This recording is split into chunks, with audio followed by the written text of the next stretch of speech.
all used to now make to get better. So we'll give everybody a little bit longer. Let me look at the time here. Well, I'm going to get started, as I know folks are jumping in. Oh, gosh, only 1 minute after. Let me give everybody another minute because we just have so much data to cover. Derry did such a phenomenal job on this project, but 1 more minute. I heard a spoonful of sugar makes you better. Yeah, I'm sure Derry and I have had a couple things to try to keep us. At some point, we were meeting this morning and even joked. I said, well, all right, let's save our vocal cords. Yeah. All right. Well, why don't we get started? Because we got a lot of housekeeping stuff up in the front. So thanks, everybody. Again, as you start to jump in, we'll go ahead and get going here. Just a couple housekeeping things. You will record. Geez, oh, Pete. Maybe I need a couple more spoonfuls of sugar. We are going to send you out a recording typically within 72 hours of today's webinar. So, feel free to obviously take screenshots or photos, but, we'll send you a recording as well. If you have any issues, panic, you can send us, Derry and I, in chat. Sometimes logging out and logging back in seems to solve a lot of that. Luckily by now, or sadly by now, we're so used to Zoom that hopefully this is a platform that you're fairly familiar with. Questions, as you already see, the chat is open. Both Derry and I will try to monitor that, and if we can take questions along the way, we will. If not, we'll try to save some time at the end. But I would also encourage you to chat with others, or if you disagree with either of us, we love that too. Engage each other, share feedback if you're seeing something, or agree with the data, or say, we're not seeing the same thing. We'd love to hear. We've got some polls built in, but would love to hear. The great news is everybody who's joining gets a copy of the full research report, which is about 20 pages. So we really tried to distill it down today for the very top line, high level, but you'll get the full report. And always encourage, I know both Derry and I love to hear from you. If after today's webinar you want to reach out to us, we'll put our email addresses up there. Love to chat or say, hey, I'd love some clarity on this, or what are you seeing? What are your other clients seeing? So happy to jump in there too. All right, I would be remiss without sharing just a little bit about us. Since we have some new audiences and new folks, I see some very familiar faces. But just in case you don't know, A to Z Events is our leader in trade show and event management. That's one of the pieces in our portfolio, and we work with nearly 1,000 trade shows, conferences, and associations across the globe. So Derry and I are constantly involved in the business of events through what we offer. Pretty exciting, and why we also love this report and the data that we do is we also have GTR, which is our registration badge printing check-in solution. So we're hoping lots of folks find this really valuable, because we do a lot with registration, and is again why we were really super excited to really dive in to get these feedbacks. And since most of you joining us today are from associations, we have association management solutions, job boards, learning management systems, community, and much more. So that, I promise, is the end of the sales pitch. But we did want to share, because lots of folks that are new joining us may not know the entire breadth and depth of our product. But I want to introduce really the engine, the machine, the amazingness behind all this research that she really fielded and digested. Daria, why don't you introduce yourself to our audience? Hey everyone, I'm Daria. Thanks, Rich, for the great introduction. And I'm a self-proclaimed writer of events. And what is the writer of events? Well, I am someone who really likes to get into the nitty-gritty of what events are, from educational webinars like today, or wine tastings, or heart-wrenching Super Bowl losses. I love covering it. And two of my favorite things in the entire world, my dog Reagan, and if she barks, I apologize. She's been a little feisty today. And then, of course, Mr. Joe Burrow of the Cincinnati Bengals. So, and Rich, I'm sure everybody knows who you are, but why don't you introduce yourself? No. Thank you, Derry. That is a great introduction. And yes, you were just wine tasting 2 weeks ago. I was, yeah, Napa. Very jealous of it. So, all right, well, everybody asked me, what the heck is a wonk?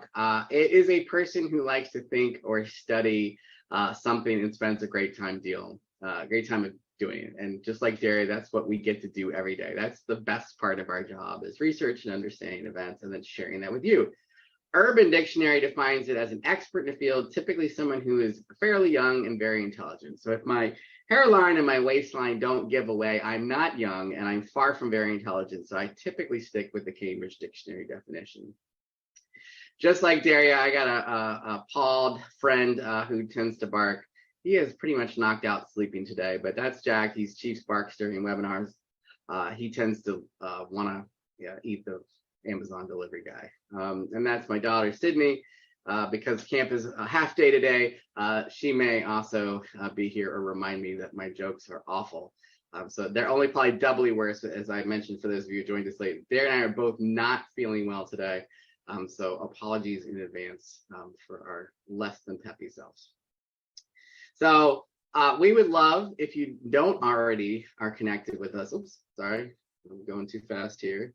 On LinkedIn, grab your cell phone, and if you go up in the search bar and click the little QR, that little QR code looking thing there, and I'll leave these QR codes up for a little bit. We'd love to connect with you because, I mean, I will say Daria, some of her amazing blog posts and writing about the events business, and recently wrote about sponsorships and badges, and she's always really writing a lot of topical things to the events business. I do as well. I am nowhere as skilled as Daria or as write as often, but I love to connect with you guys because we're always sharing out our content and opportunities there. So the fun part is, this is one of my favorite books, not because I wrote a foreword. I was very honored to be invited to write the foreword to this book.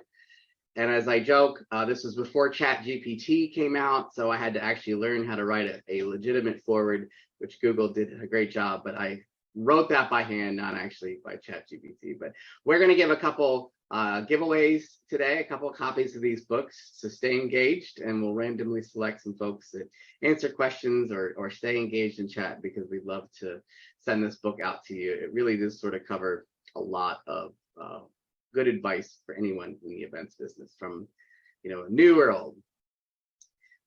All right, I mentioned it, but please, we'd love to be engaging today.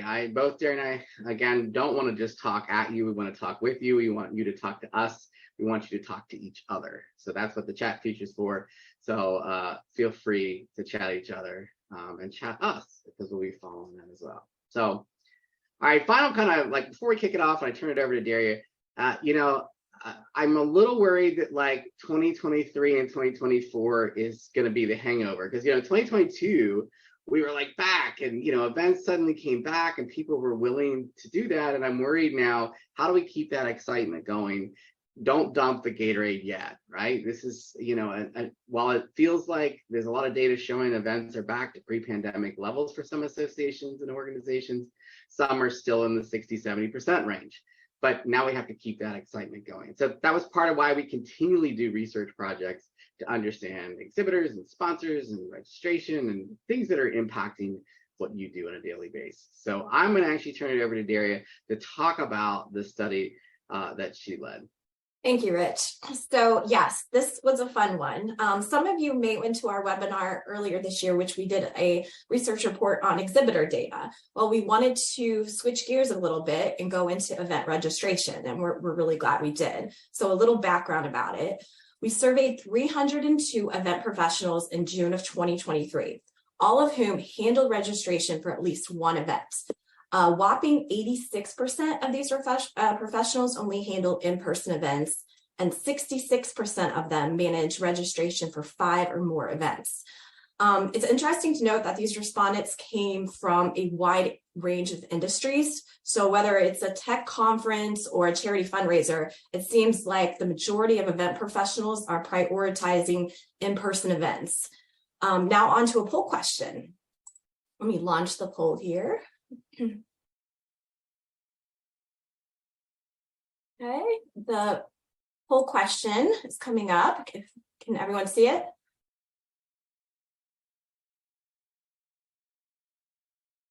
So some people are answering. It says, how many events are you involved with or managing? So we'll leave that for a little bit here. What I would really give a little kudos again to Daria is, this research is last month. So this is not months old, a year old. This is really the opinions of folks in the last month. So I happen to sit on the Center for Exhibition Industry Research Council, and it is hard to field research this quickly and get data back out. It looks like we got a wide array of folks. Yeah, for sure. I think 5 to 10 is the winner right now. We'll give it up just a little bit longer. Yeah, I think 5 to 10 is what's gonna be the winner. So you all are busy. So on to our first finding. The first finding is that ease of use is imperative. And what we mean by that, when it comes to event registration, ease of use is key. A majority of 54 respondents rated ease of use as the most important factor to consider. You see some of the other answers that they had was data collection capabilities, cost effectiveness, integration with event management software, security measures, but ease of use was the key thing. So what does this mean for you? Well, I'm glad you asked. So when it comes to developing an event registration process, ease of use is the most important factor to consider and means that we need to make sure that our process is as simple and convenient as possible for all attendees. To achieve this, we can start by avoiding and requesting unnecessary or redundant information. Before we ask for anything, we should ask ourselves, what data will it be used for? If it's not being used or analyzed, we should seriously consider removing it.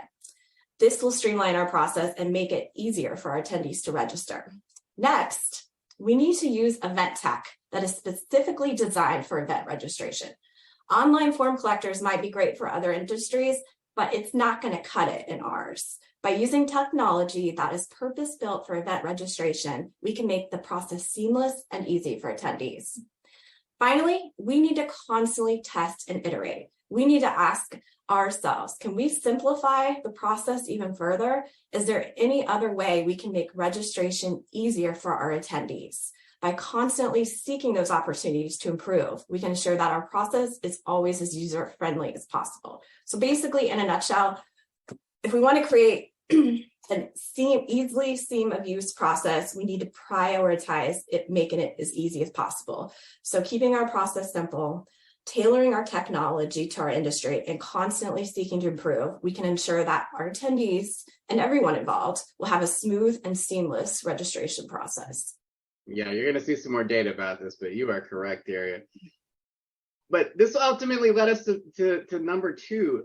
While everyone realizes the process should be seamless, it's what attendees want, most of everybody, when it comes to registration, is indifferent. And I can tell you from talking to a lot of our clients around registration, ironically, in our data showed up that 25% were very satisfied with their event registration process. Okay, that's good, a quarter. But pretty much everybody else was ambivalent, not satisfied, or very unsatisfied. There's just a lot of indifference in that.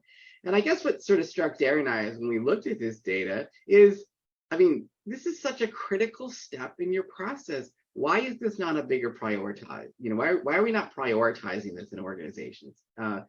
Thinking about, we know it's important, we know ease of use is important, but yet, we're kind of okay in our registration process. So I think it's this sort of untapped opportunity to improve your experiences with your attendees. What does that mean for you?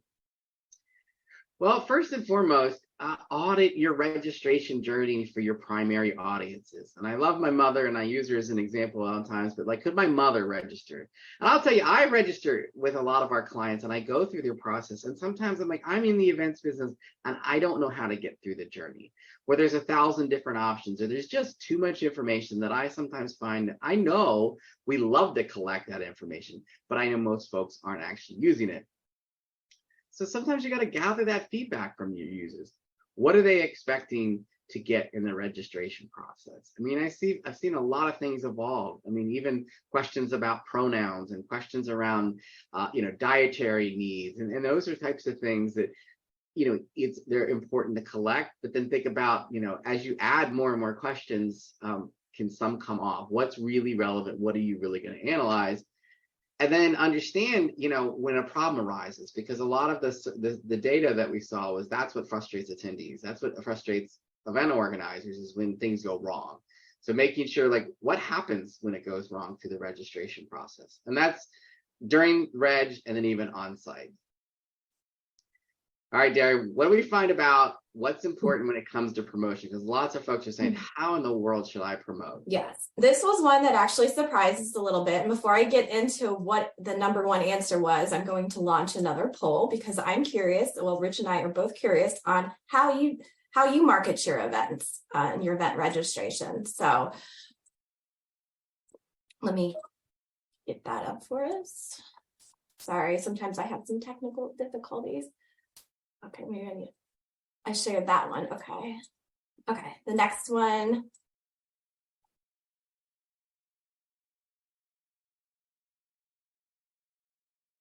Okay, launching. Can you all see that now? So what single marketing initiative do you find most successful in promoting event registration? We have email, social media, word of mouth, and paid advertising, and other. So we'll leave that up there for a minute. Yeah, it's interesting what's coming up. Yeah. Wow.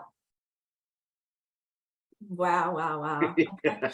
It's like a game show on the back end of us. We get to watch. It's like the polls moving back and forth and the numbers bouncing. So yeah, this will be interesting to see how this will last. Okay. So I'll give it a couple more seconds and then I'll share it.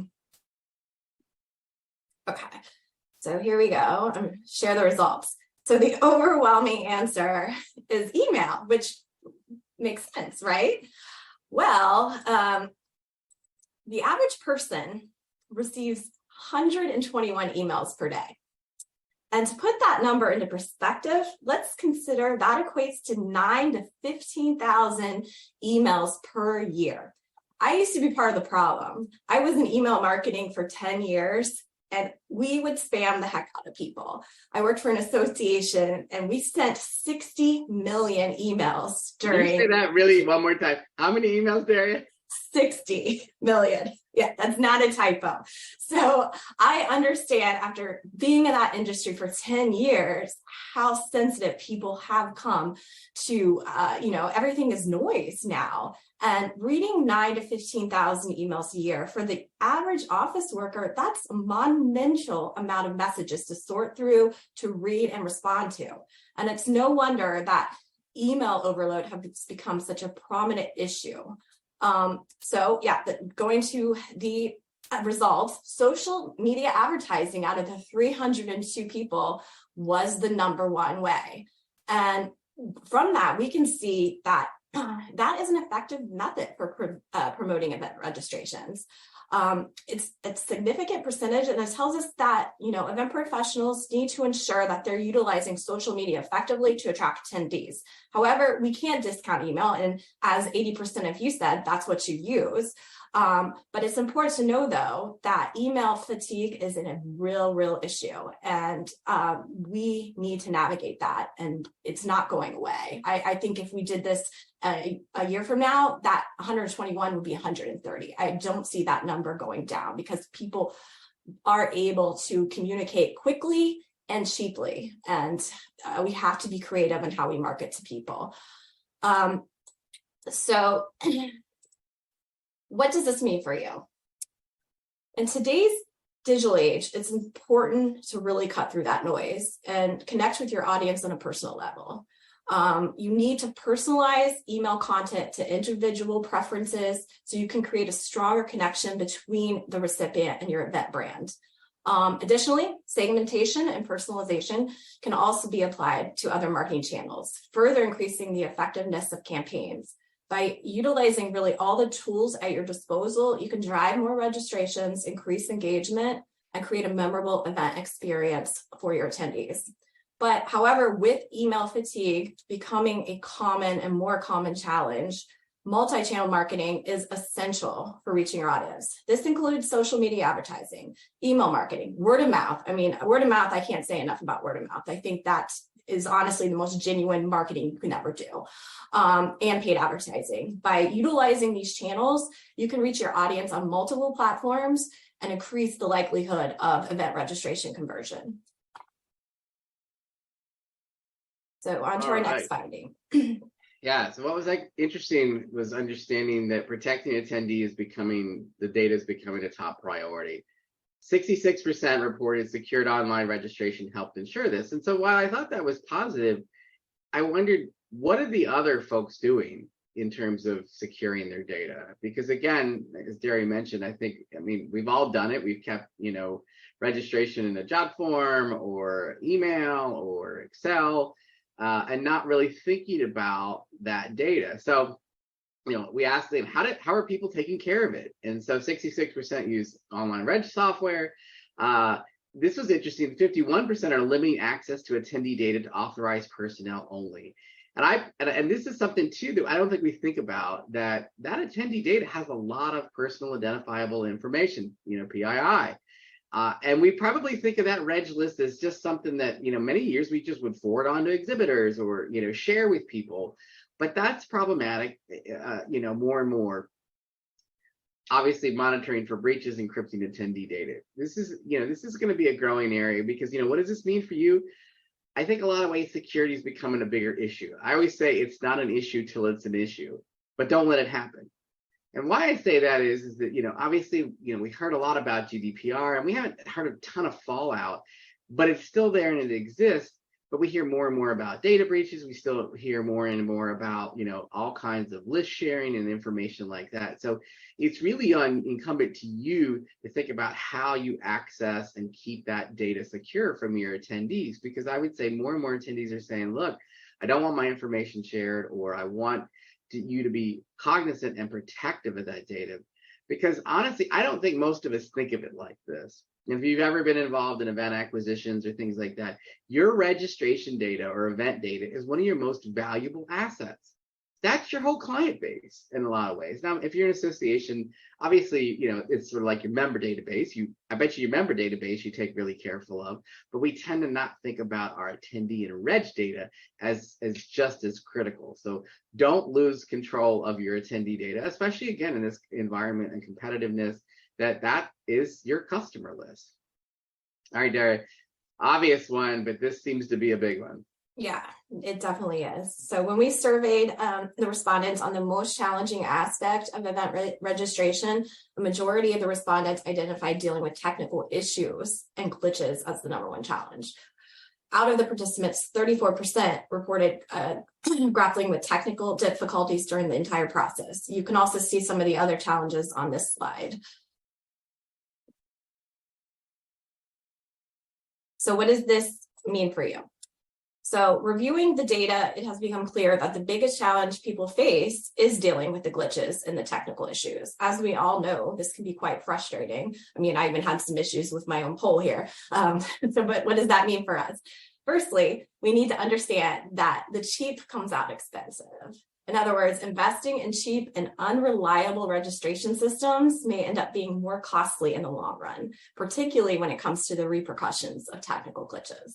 Secondly, it's important to remember that attendees expect an easy-to-use experience, ease of use, and creating barriers that lead to loss of revenue as well as registrations. Don't be a ticket master and have many sad Swifties in the mix. We all probably maybe heard about that experience. We don't want that in our registration process. Finally, we need to work with our registration vendor in advance in order to help resolve any issues that we may face. They are our partners and often are equipped to deal with technical setbacks that may occur during registration. So it's important to just be really mindful of those three things. Yeah, those folks have managed all that all the time. So we want to really understand from, an event professional's perspective, how do you define success? And each time we did this data, we wanted to not just look at it. We tended to dive in and sort by those who, managed a lot more events or less events. It was interesting. Everyone said they measured reg success as total registrants, 44%. That number jumped to 65% when you started managing 20 or more events. But what really made Derry and I think about, but is this really success? What other metrics should we consider? Because just the number of registrations, I find a lot of registration processes hectic and confusing, but I still want to register, and I'm willing to go through the process. I mean, again, if you want to buy your Taylor Swift tickets, you are willing to sit for hours or go through that awful experience, but willing to buy the product. Now, for an event or things like that, maybe you're not going to be, in the camp of that. So yeah, 44% is the number of registrants. I love the next one when you start thinking about attendee satisfaction surveys. But this next one is what stands out to us, is that conversion rate, registrants to attendees. That, and I think in our opinion, is what you got to look at. Okay, they've registered, did they convert? Obviously generated revenue and exhibitor feedback. But what this got us thinking is defining success is, to me and to Daria, a completed and paid registration is no longer crossing the finish line. That's the start of the race. And that's very different from what I think we used to think about. And as we saw, in the original opening chat, as people were coming online, attendees are still registering closer and closer events.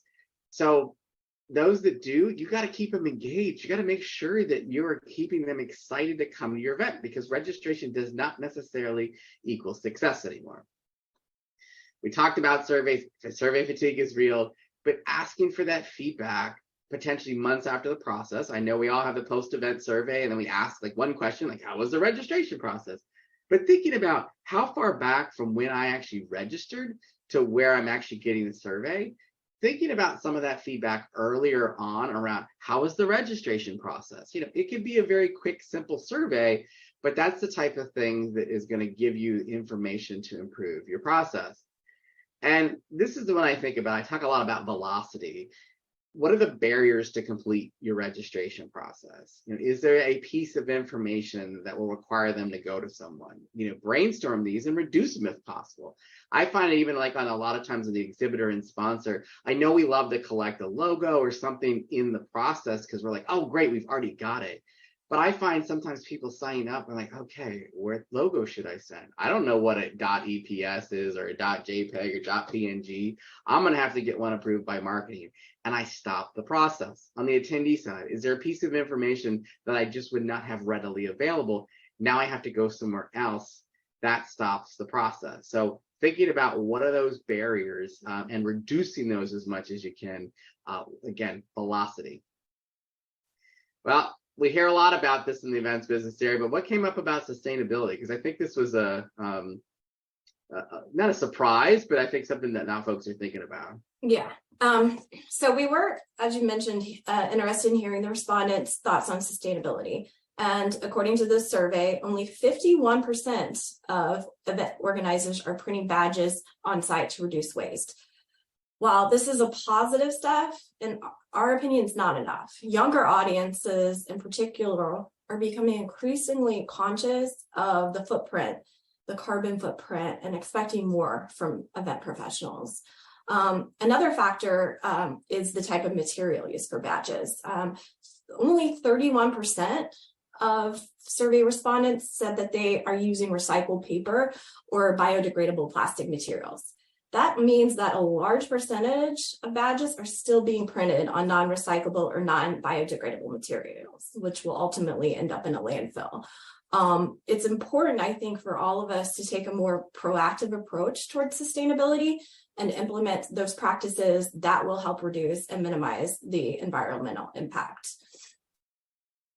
And some of the things that it means for you is pre-printing badges and can add up across events. I know it's convenient. I know we like to do it.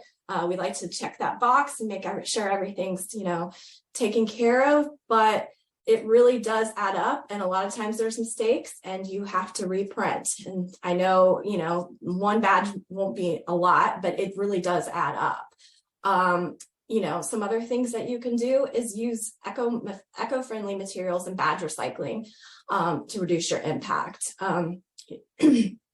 Another thing is maybe even using digital badges, eliminating single-use plastics, partnering also with vendors that prioritize sustainability. By doing so, not only do you fulfill your responsibility, I think, towards the environment, but you're going to attract that younger audience that really does value sustainability practices. And I know sometimes it's hard too, because sometimes we get sponsored for these things or the neck wallets. I get, but it is a challenge to manage that. Well, we were also really curious to talk about emerging tech. Like, what are people looking for? What's happening out there? And I think this is a direct reflection of what happened in COVID. Is 64% see mobile on-site check-in as an emerging trend. Saving time and money for organizers. So not surprising, because I think that was sort of the first step, is when we went back in person. It was like, well, how do we reduce those lines? I mean, we've all been through the snaking line to try to get a badge, and what an antiquated process when you start to think about, can we have them check in? And I know some of our clients have even set up like remote check-ins, at hotels and stuff, but this is an obvious first step, but it's something to think about as you explore, like, how do you simplify that? And I know not everybody can go that route, but the more you think about, like, hey, how do we simplify this process? So from our perspective, like, what does this mean to you when you look at that tech? I think you hear a lot of the words simplifying through today, but can you eliminate that check-in experience through mobile? Can you reduce that friction? Because that's what attendees, that's often that's like the front door of your event, is that registration process. And at that point, why do you want to slow them down from potentially going to do things, to see exhibitors, to see sponsors, to get involved, to get to education? Don't make it hard, but we've just always done it this way for so long. Hopefully we're going to move past that. Look, organizers and attendees are expecting more technology to make badging simpler. I can tell you, somebody, I screwed up our badges for a recent event. I can admit that. I was at home, and I wasn't using technology, and I'm like, what am I doing? So I'm even guilty, but trying to think about how to simplify this when people check in. Way to go. And then again, really think about that effectiveness. How do you evaluate? Can you save time? Were the attendees happy? It's not just, look, and I know we're a tech company, so this may seem self-serving, but sometimes tech isn't always the answer. What did the tech simplify? Are there ways to simplify that? Were they happy with what we used? And then can you use that feedback for future improvements? Because again, we're looking for a better experience for everybody, because again, obviously the happier they are. And I go back to Leanne's comment, about happy attendees then also go and engage, and must engage with exhibitors and sponsors, because that's what keeps them happy. So we don't think about sometimes the reg process, but that is the front door of your event. All right, Derry, what about this attendee data? I mean, really, we collect a lot of information. We collect a lot, yeah. So attendee data to enhance the event experience. How is everyone using the registration data? So during the survey, we found that 66% of our respondents believe that analyzing feedback is essential to enhance the event experience. This isn't surprising, as obviously feedback is crucial in understanding what works and what needs to be improved. However, what struck us as odd is we think this should be 100%. Feedback to us is critical in getting better, because no matter how great an event you have, you can always elevate it a little bit better. And some of the reasons we think this may be only 66%, it's possible that some of the participants in the survey didn't fully understand the importance of feedback analysis, or perhaps they don't see it as a top priority compared to other aspects of event planning.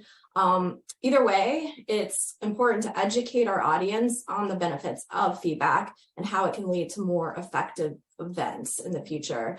Another key finding that was interesting was that 52% of participants recognized the importance of collecting demographic information to better understand their audience. This, can provide, as we know, valuable insights and into attendee preferences, behaviors, which really can be leveraged to better tailor your events in the future. So in addition, some of the other things that this means for you, some key actions, recommendations, in order to improve the overall event experience, it's important to consider both thick data and big data. While big data provides valuable insights into attendance and demographics, thick data offers a deeper understanding of your attendees' emotions, behaviors, and motivations. And incorporating that data into your process, you can make more informed decisions about everything from, even the layout and activities to the food and beverage options, using your registration data, the surveys, and, even social media chatter. We mentioned about how social media really is something that is becoming more and more prevalent to collect that data and gain a more well-rounded view of your attendees. This data can also be used to personalize and help your marketing and communication strategies, leading to better engagement and kind of like a greater sense of excitement leading up to the event. Knowing the needs and interests of the various constituencies really will allow you to create more tailored experiences that can really have a lasting impact. I think of all the questions that we asked, this one to me was like the most important, because I really feel like it all, you always constantly want to strive to improve in everything, and having that feedback. And I know people get tired of surveys and things, but it's so critical to really taking your events to the next level. And I agree, Daria. When you can start to look at that data that you've got there, and sometimes divide it up by affinity groups. I mean, looking at, member, non-member, member for 5 years, member for 10 years, new in their career. That's when you start to look at what's great about registration data that you should collect. Again, don't collect it all unless you're going to actually analyze it, but trying to break down that information across your surveys is really important, because your reg data is where you're going to collect that. And Leanne asked a great question. How do you control badge sharing and or security with badgeless entries? And if others want to jump in, feel free to. It's interesting. I've seen, some technology. I've seen more and more like crazy reprint badging costs. So, the classic, I'm just going to go and say I lost my badge and ask for a reprint. I've seen clients starting to put very big dollar amounts, very preventative dollar amounts on badge reprinting. Some of the badgeless is more just on-site scanning into rooms and confirming that they're registered for sessions. I think the challenge I'm seeing for a lot of clients is just staffing, either like if we have someone now for CEUs and things like that, a lot of folks do have, must check those people in, but I think everyone's trying to balance what are we losing by badge sharing compared to how much it costs to staff really that level of security and reprints. And again, I think it varies by industry and show, but yeah, I mean, a lot of the folks I'm seeing are more and more putting preventative dollar amounts and warning folks, say, hey, let's not play the I left it in my hotel room game because you're going to share a badge. It's going to cost you a lot to reprint, because this is the piece of paper or piece of plastic that gets you in, that confirms that you have invested in the conference or event. So hopefully that answers it, which kind of leads us to number 10. And we're going to have some great time for some questions. So start thinking about your questions or ask each other. But the last key finding was really understanding that mobilized and personalized experience. So you heard a lot of the data talking about, how do we make this better? And what was really interesting was that, look, most people believe that mobile check-in is going to become the norm, placing a greater emphasis on speed and convenience. That was one of the things that we saw through retail and in the pandemic. We all are doing self-checkouts. I mean, there are restaurants now that, don't even want you to get in line anymore. They want you to go through the mobile experience, or they want you to do check-in. And I think it's going to start to come to events. And it seems like, half of the respondents feel the same way, that's where we're headed. Look, we're going to try to make this an easier experience for our attendees. 51% desired more personalized registration experiences. And I think that's what, what's really interesting is, how do we personalize that? Because in general, most event check-ins is fairly generic. There's a great Q&A question I'll get to in a minute, but how do we either create it through, registration, or is it an experience when they come in? Do we create different, some folks split up how, exhibitors and attendees check in, but that's something. So, what does that really mean for you? Look, it's going to continue to revolve around the registrant, not the show organizer or planner. So think about that a minute. I mean, we traditionally, as event professionals, we build this for us to get what we need. We don't think about often the end user, and that is the attendee, that is the exhibitor, that is the sponsor. You know, and I know we talk a lot about registration, but either buying booths or, you know, even as an exhibitor sponsor, you know, buying sponsorships, even that is part of a registration process. And we need to think more about the end user there. Again, evolve, friction. What makes it hard to fill out your registration form? What is the information that's missing or do I need to go get? That's what you have to think about. And, you know, again, it seems to be what a lot of the your colleagues thought is that, hey, we need to move towards, you know, a more mobile future in terms of that. I want to sort of jump to the question, and feel free to start jumping in some questions here too. Any advice for justifying the spend for on-site badge printing and the associated technology? Yeah, I mean, you know, there is an investment compared to, you know, sometimes printing, you know, on Avery badge stock and doing some of that in advance. But a lot of it really goes back to, you know, is the experience better? Is it more sustainable? You know, can you prove that it's a better experience, that you're reducing that friction? Because, yeah, I mean, it certainly is an investment into that stuff. But also I find that a lot of times it is, I mean, let's be real. How many times have we been through our registration list and the person that type in all caps? And if we're not able to fix those things or on site or letting the attendee fix those sort of things, you know, you're just printing badges in advance or, you know, clearly spelling mistakes. So a lot of that, again, it has to do about more the experience. And I know sometimes that's hard to justify that, but can you tie it back to like, hey, the time that they spent not in line, you know, gave us more opportunity to get more people through or visit sponsors or go to the show floor or whatever those things. So trying to create that. And I see more too. I mean, Darren, you just wrote a piece about sponsorship. You know, I mean, there are sponsorship opportunities and lanyards and badges and more gamification on that, you know, and it looks like Letitia says, yeah, eliminates an entire staff person from having to be butts and seats in an event and allows them to do other helpful things. Great point. You know, we did 780 person conference with 2 people at registration. They helped special friends.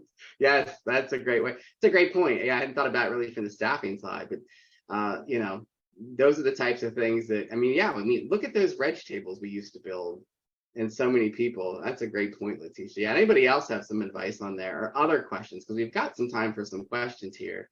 But as you start to think about those special friends, I love that. That's true. And those tend to come at registration that need some of those special friends need a little extra help or special exhibitors. That's another category. Like intentional data choices are going to drive that better personalization, not asking every question in your reg process. Like be intentional, think about that. And if you ask the question, do something with that data, please. Yeah, and also registration journeys will evolve and simplify them. Don't, you know, things aren't always going to be the same. What worked last year might not work this year. You have to use that feedback that you get to continually improve on things. Yeah, and the event tech will, you know, securely streamline those key processes. I think, again, you know, there are many ways to collect information, but the security of it, and think about that as one of your key pieces of data out there. Again, think about if you were a business and this was your customer list. I know a lot of us are in associations and organizations, and, you know, again, on the member side, I think they think about this data security all the time, but I think on the event side, we just think these are just attendees. Well, it is really attendee data that's really, really important. So when you have the tech that will help you not have to worry about that stuff, and also, again, like I get this question a lot around, you know, sometimes questions around how to ask for demographics, or questions around pronouns or things that are changing in the event reg world. That's what's great about, you know, working with partners that understand that, because they can tell you a lot of what other clients have done. Yeah, and you know, the expectations for attendees and exhibitors continue to evolve. You know, work on understanding the objectives of your exhibitors, highlighting, you know, the need for show organizers to understand the desires, including the outcomes that they expect from attending an event, just never stop asking questions. Yeah, I mean, I feel like we've sort of harped on it today, but again, when we look back at the data, how apathetic everybody was towards their event process, it made us realize, like, look, there's a lot of room for improvement, and you're never going to get it right every time. I mean, I feel like sometimes we ask questions that, we think are going to get us good information, that sort of stuff. And, suddenly, here we are, trying new questions. LaShawna, I'm going to let maybe Letitia answer that question.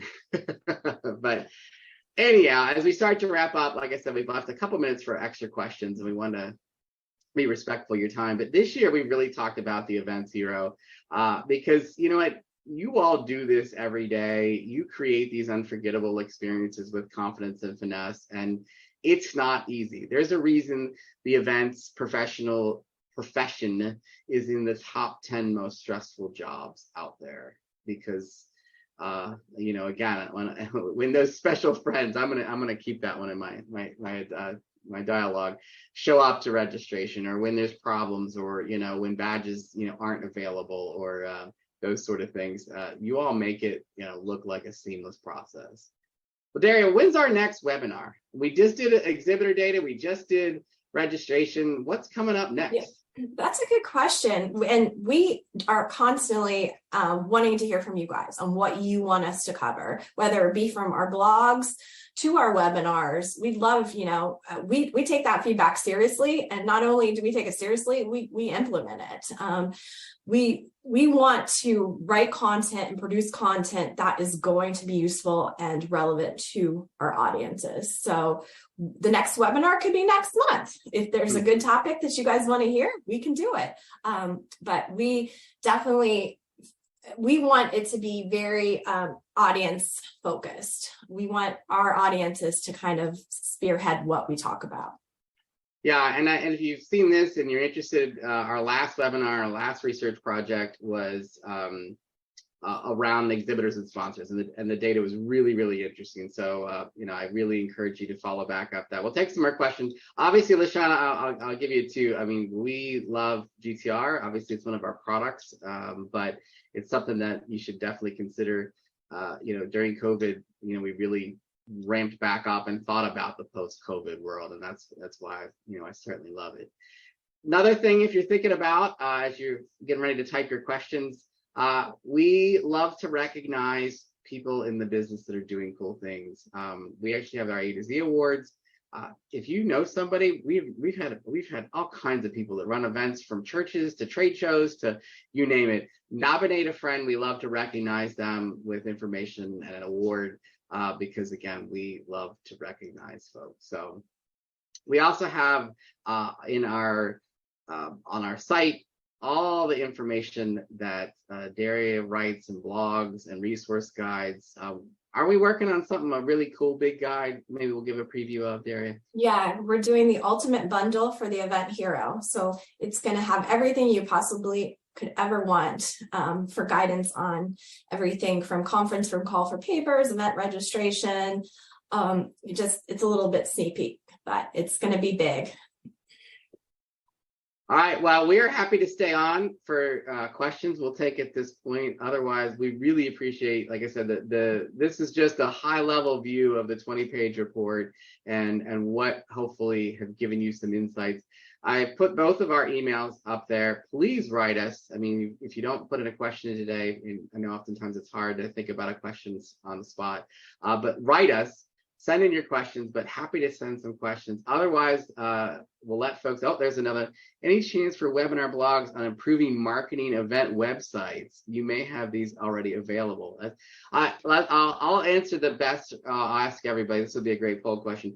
Believe it or not, the thing most often missed on an event website is the event date. Yeah, but Daria, that's a great one. Thinking about marketing and event websites. Yeah, I love that. We'll take that. We'll do it. Take that. Challenge accepted. Yeah, but it is really interesting to see that. But that's what a lot of times when we look at event websites, because we as organizers do this all the time, we know where our event is. We know when it is. We forget to put it on our websites. But yeah, I would say in general, we'll definitely write something. But I think a lot of what we're seeing now too, again, is back to that simplicity, easy navigation, understanding what am I going to get? What's the value I'm going to get? That's hard because for so long we just put an event website. Hey, come to our event. But a lot of times it's more about what am I actually going to take away from your event? Because again, we've got the price, the travel, do I get CEUs, who are the sponsors? A lot of events just cover this sort of nuts and bolts, the logistics. That's what we do, right? But we forget to actually share the value. What am I going to walk away from as an attendee? Or the way I think about it is, how are you going to get them off the couch? How are you going to get them out of home? I joke, I mean, now that we're fully remote, I rarely wear pants. This is as dressy as I get as webinars. So what's going to get me to go to an event? And I say that I belong to my local chapter of the International Association of Exhibitions and Events. It is hard to get me to go to an event. I used to go all the time. So that's another thing to consider in your website, but challenge accepted. Any other questions, thoughts, comments, chat? Happy to stick around. Otherwise, thank you for joining us. Give everybody one more minute. Well, thank you everybody that has joined us today. I see folks that are connecting on LinkedIn. Good, thank you for the tidbits, you bet. Thank you for we love sharing, and it was fun to have you all here too, because we learned from you. So, all right, folks, have a great time coming up. Thank you all for joining us, and we'll see you at our next webinar. And we challenge accepted on that blog. Yes. Thank you all. Bye. Thanks, everybody.